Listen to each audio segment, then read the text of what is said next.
Hey y'all, it's Nichelle Drama here again with DC Beans to talk about body positivity and sex.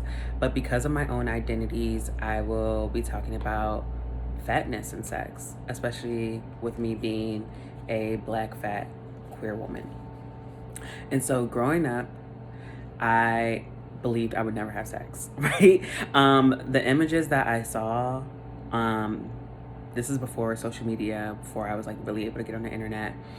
The images that I saw on television, you did not see fat black queer women having sex. Like, you did not see fat women being desired. And so, as I was growing up, I was thinking that, like, I could never have sex because I didn't see fat women being desired. And then as I got older and came into like, I came into my body and I came into my being and I started having sex, I had to deal with fetishization and closeted love, which is more so like, it's like the secretness of wanting to fuck fat women, um, but publicly shaming them or like ignoring me. And so I also had to deal with like folks who would like slide in my messages and say something like very fetishy, and I got a smart ass mouth, so I would say something back and then it would be like, oh, like no one wants your fat ass anyway. And so when I think about those moments, I'm like, y'all, like fucking fat people isn't revolutionary. Like, you aren't doing me any favors if it's not like true attraction. You aren't doing me any favors if it's closeted.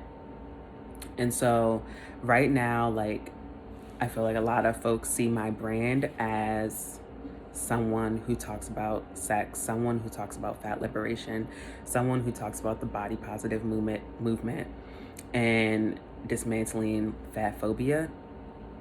And so me talking about sex as a fat black queer woman is a political statement, especially because we've been so hidden, not even on a margin, child. We've been hidden from the conversation of sex, and we've been told through images that we aren't desirable. And so when I think about those moments, I tend to think about like how a lot of this is rooted in colonialism and fat phobia, which is a direct byproduct of white supremacy.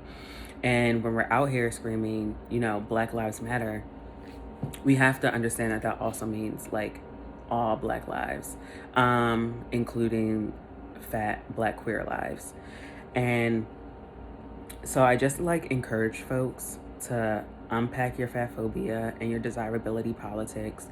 I want folks to understand that like fat people have sex. Like and it's like not new. And I know just because like it's not being shown, I feel like we have like more representation now than we did when I was growing up, but it's not shown as much.